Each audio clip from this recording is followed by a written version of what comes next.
This is VOA Africa.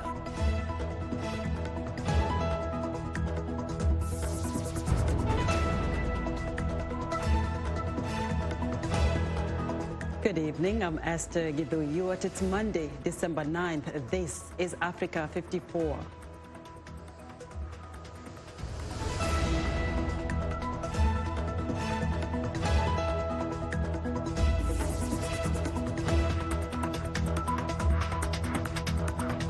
Tonight, we begin our broadcast with the new weapon being used in the fight against malaria on the island of Zanzibar. In the village of Cheju in particular, drones are spraying a silicone-based liquid on large stretches of stagnant water in rice paddies where malaria-carrying mosquitoes lay their eggs. VOA's Mariama Diallo reports on how the country is using the new method to combat the disease. Drones like this are spraying a silicone solution across standing water, forming a thin layer that will eventually prevent mosquito eggs from hatching. Dr. Bart Knowles is a medical entomologist and the lead researcher working with the Zanzibar Malaria Elimination Program. He says this method will significantly reduce the number of the malaria-carrying mosquitoes in the area. This will last for around 3 weeks, maybe 4 weeks. And after that, the biological control agent, the film, will break down by itself. And then you apply, after a month, you apply a new film on the water surface and you have more control of mosquitoes. Without the gel, the larvae would have become adult mosquitoes in search of a blood meal. When those mosquitoes bite humans infected with malaria, they become vectors for the disease and continue the deadly transmission cycle.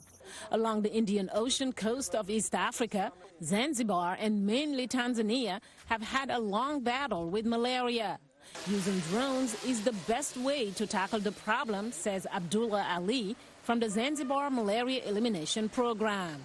With the manual kind of intervention, then you'll not be able to cover the wider area. But this one is going to be different. Officials say drone spraying is a relatively inexpensive way to stop the mosquitoes from reproducing. Guido Welter is with the Drone for Malaria project. A drone can fly with the speed we adjust. 1 hectare within 10 liters would be 3 minutes. We calculated that within 1 hour we can spray 8 hectares. That's equivalent to the size of 8 rugby fields. The product program manager for DJI Agris drones, Eduardo Rodriguez, say while the drones can operate in manual mode, they can also do the job automatically. We can also fly into a fully autonomous fly mode, where the pilot, knowing the GPS coordinates and knowing the area that needs to be sprayed, can select that area, can input a few flying and spraying parameters, and literally press 2 buttons. According to the World Health Organization, Aquitaine AMF, the product being sprayed, is safe and effective when used according to the directions on the labels. Mariama Diallo, VOA News, Washington. In southern Africa, Victoria Falls is in the midst of the worst drought in a century, slowing the waterfalls. The local tourist trade is being heavily affected. Adam Reed reports. For decades, stunning views from the Victoria Falls on the edge of southern Africa's Zambezi River have drawn millions of holidaymakers to Zimbabwe and Zambia. But now the worst drought in a century has slowed the waterfalls to a trickle, fueling fears that climate change could kill one of the region's biggest tourist attractions. It's normal for every season to be dry like that, but this season it started as early as June. So this is one of the, I would say, it's the longest dry season we've ever had here at the Victoria Falls. Data from the Zambezi River Authority shows water flow is at its lowest since 1995 and well under the long-term average. Scientists, though, are cautious about categorically blaming climate change, as there's always seasonal variation in levels.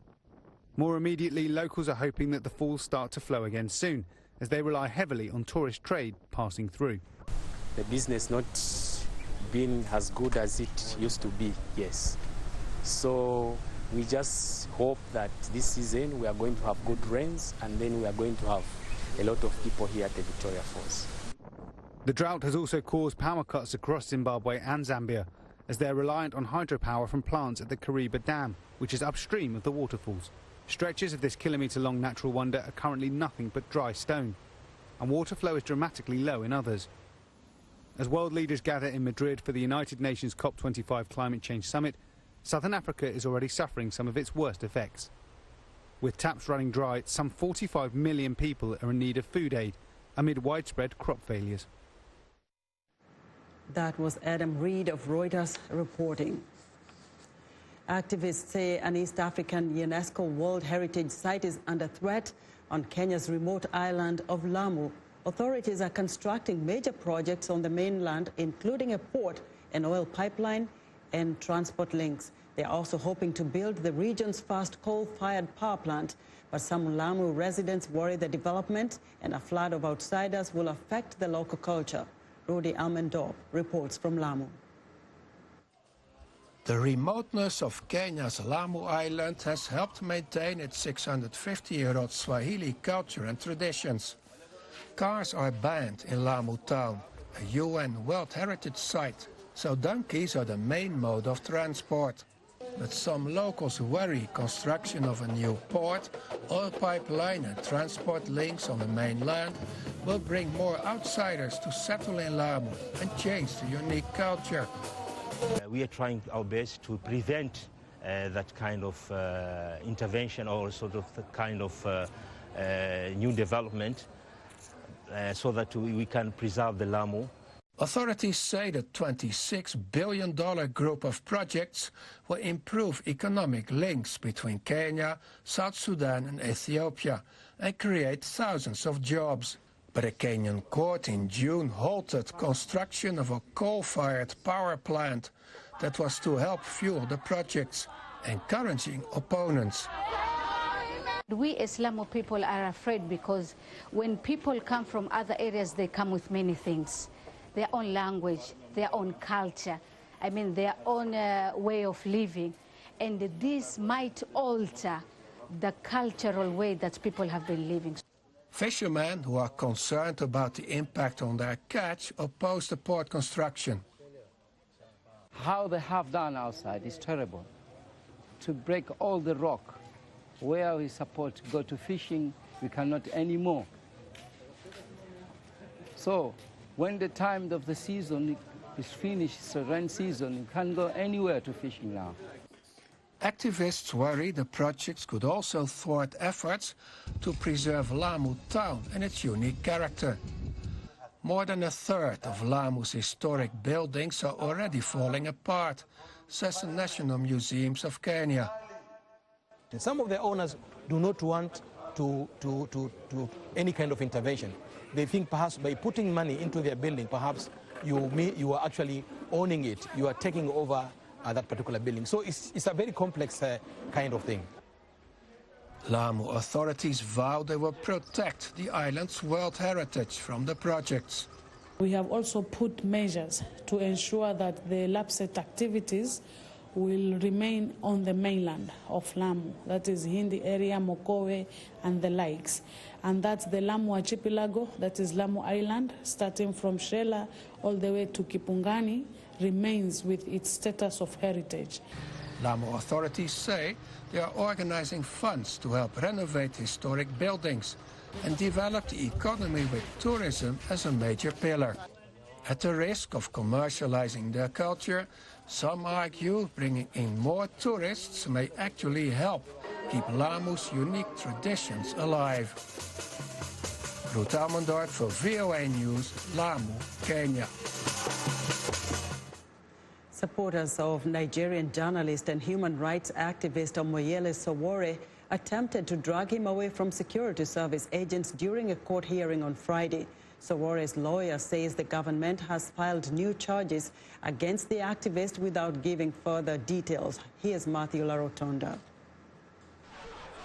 A leading activist and former presidential candidate in Nigeria has been re-arrested just hours after he was released from custody.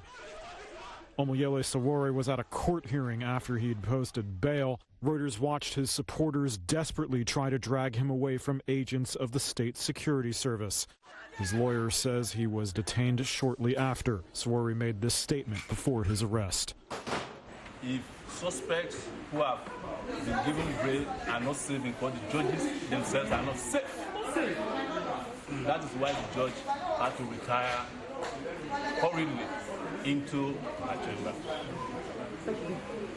So we urge you guys to hang around so that you can witness this. This is a historical day in Nigeria. Sowore was first jailed in August on charges of treason, money laundering, and harassing President Muhammadu Buhari. He's pled not guilty to all of it, and civil rights groups have protested his treatment. On Friday, his lawyer said the state had filed new charges against him, but didn't elaborate. Matthew Larotonda of Reuters with that report. Now, the largest concentration of black African churches outside of Africa can be found in South London. Each week, about 20,000 people attend one of the mostly Pentecostal churches in the city. Mark van der Wolf has more from the British capital. There's prayer, but also lots of singing and dancing. About 20,000 people attend African churches in South London every week, mostly Pentecostal. House of Praise is one of these majority black African churches, and the connection to the continent plays an important part in the community. It gives you a slice of home. So your parents raise you up in a certain culture, and sometimes you can feel a bit alienated outside or somewhere else, and it just feels like home, really. We have a soup kitchen. We go out to feed the homeless. We have a clothes bank as well during this period. So in that sense, it's very important for maybe community members. Many English churches seem to have a declining congregation. Public theology lecturer David Moore says diaspora churches stand out for several reasons. First and foremost, the diversity of these churches. I mean, some churches have got 20 people, some have got maybe 6, but of course there are other churches with 600 plus. So the kind of diversity of those churches is one thing. The second thing is that most of these churches are actually keen to get involved in social action, and they tend to do that in terms of things like education and welfare. But I think what I found very interesting in the churches is the way in which they take mission seriously. A lot of these folks feel that God has actually sent them here to evangelize the local population. There are over 240 African diaspora churches in South London, the largest concentration outside of the continent. But the diaspora and the local English churches are not very integrated yet. At House of Praise, over 80% has African heritage. We're kind of the seed that was sown by those who brought the gospel earlier on, and we're kind of the fruits of those seeds. We're bringing it back and trying to bring Christ back into the center of everything that is done. Many of the majority black churches do not own traditional church buildings themselves. House of Praise bought a former bingo hall to host its congregation. Others use schools or community centers. Perhaps the lack of space in London might in the future be a factor that will integrate local and diaspora churches. Marta van der Wolf for VOA News, London. South Africa's Zozibini Tunzi, 24, was crowned as the 2019 Miss Universe winner Sunday night in Atlanta, Georgia. Tunzi, a model, becomes the third representative from South Africa to win the coveted title. She was born in Solo, Eastern Cape, and graduated with a degree in public relations from the Cape Peninsula University of Technology. Other finalists hailed from Mexico and Puerto Rico. We're excited to hear what you think about Africa 54. Join the discussion on Facebook. The address is Africa 54. We're also streaming our broadcast live on Facebook. Please watch and share our show with your friends. Also check out our headlines 24/7 on voaafrica.com. Still to come, the NBA looks to open play with clubs, teams across Africa. We'll be back.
Clara Frank, and here's what's trending.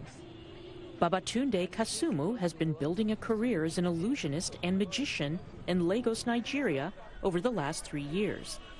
The 19-year-old, whose street name is Babs Cardini, says he took an interest in magic when he was a child and loved watching illusionists on TV.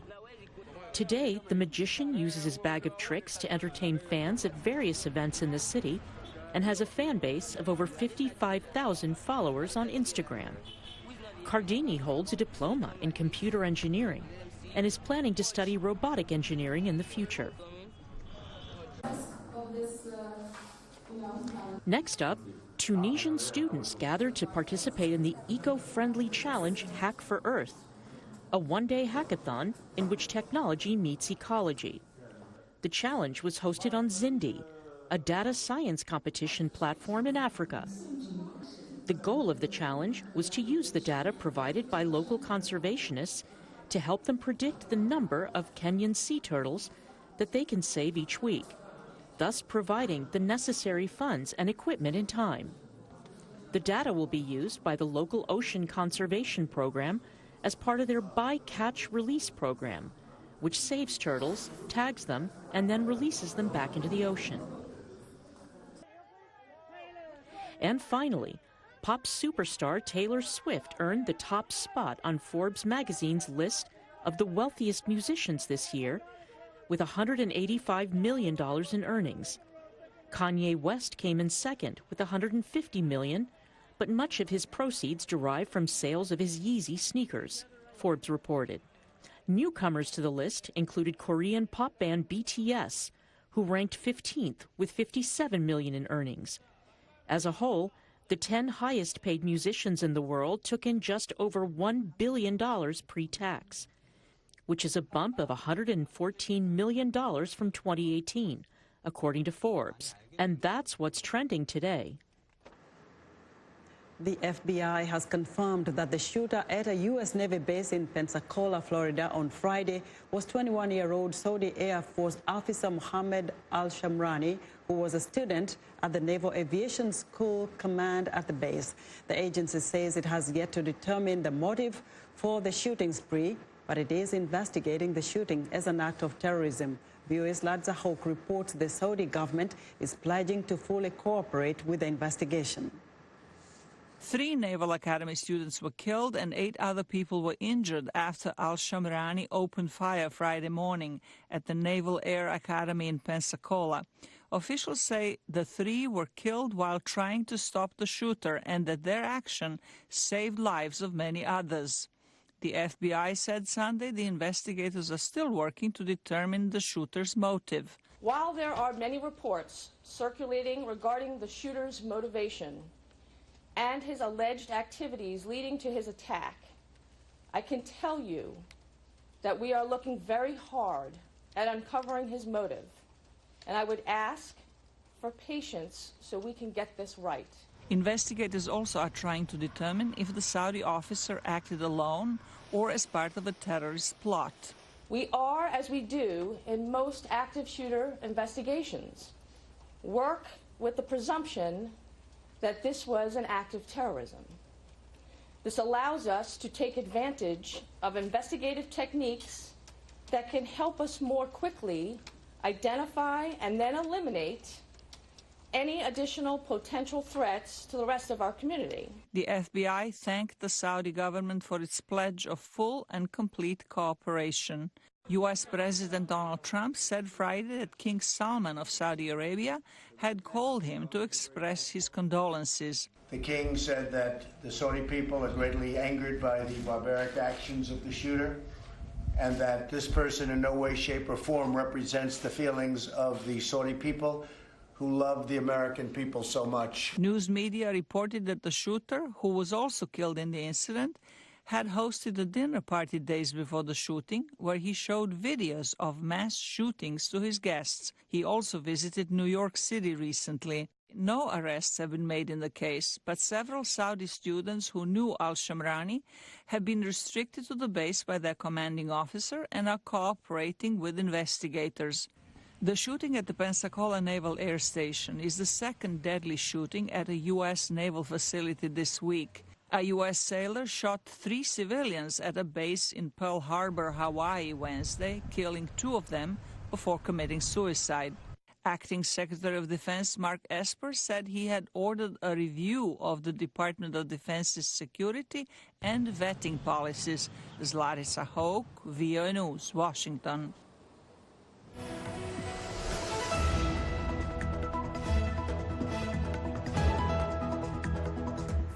It's time for our Monday Sports Update, and joining us now is sports reporter Sunday Shomari. Hello, Sunday.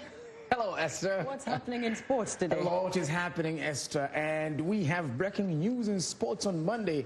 Russia has been handed a 4-year global ban from all major sporting events by the World Anti-Doping Agency. Here again is Adam Reed. Russia has been banned from competing in a host of major sporting events for the next 4 years, including the Summer and Winter Olympics, as well as the 2022 Soccer World Cup. The decision was taken on Monday by the World Anti-Doping Agency, which took action to punish Russia for manipulating laboratory data, a WADA spokesman said.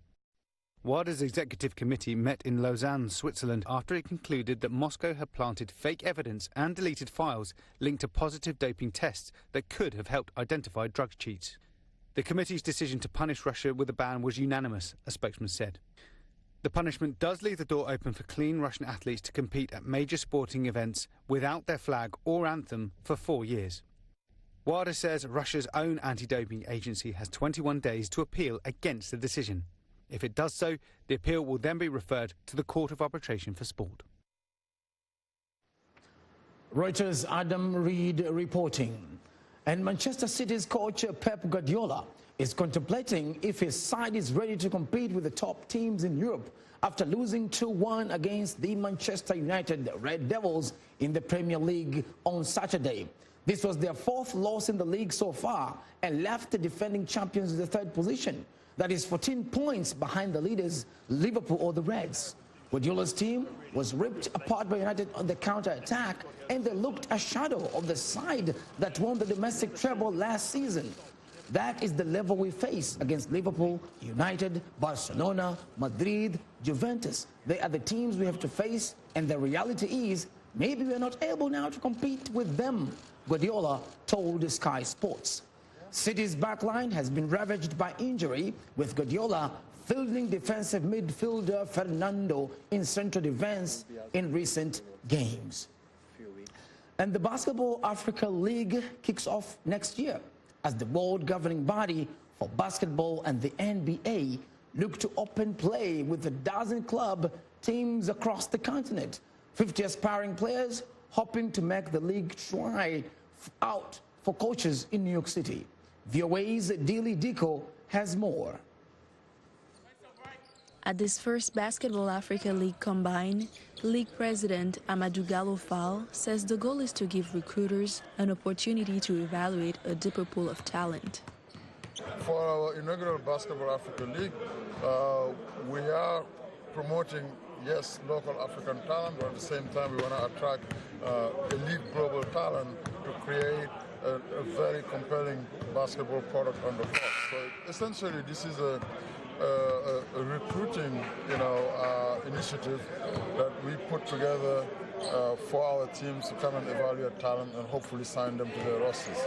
Players took part in athletic testing, skill development, and 5-on-5 games in front of scouts, club executives, and coaches. Craig Madzinski has coached in the U.S. and in Burundi. There's some very good, athletic talent out there, some kids with some raw skills, but also a lot of kids with sound fundamentals. It's really trying to figure out what person fits the needs of a specific team or club or organization. Organizers say the goal of the Basketball Africa League is to attract top African and international talent, along with players from U.S. colleges and the NBA Developmental League. Nigerian-American point guard Uchenna Iregbu says it could be a stepping stone to the NBA. It's a great moment. It's a big moment, historic moment with the league being brought to Africa, getting the spotlight on all the talent. So I'm glad to be a part of it. In partnership with the world governing body for basketball, FIBA, this is the NBA's first league outside of North America. Bai Moussa Keita was scouted as a teenager in Senegal and says basketball is a life-changing sport. I'm really excited because this is, like I said, it's just going to be a great thing for the continent. Just the sports of basketball, is a great pathway for me. I use it I tell the kids, I'm like, not everybody's going to go play in the NBA, but what's next? This is a good way for kids to just know that, okay, if I don't play basketball, I like to tell my story. I played basketball, got hurt, but I got my degrees. Now I'm using what I learned now to apply it in my day-to-day life. The 12 teams will have up to 16 players, at least 8 of whom must be citizens of their respective team's home country. 4 can be from other countries, and no more than 2 players on each team can be from outside Africa. South Sudanese center Obi Ajet says playing professionally in Africa would be a dream come true. I played here for 4 years in college and in New Mexico. And my family, didn't watch me not even one game because it's difficult for them to actually get here. But now, if I can make this league, I can go back home and play back home, and they can be able to come watch me, and that's a dream for me.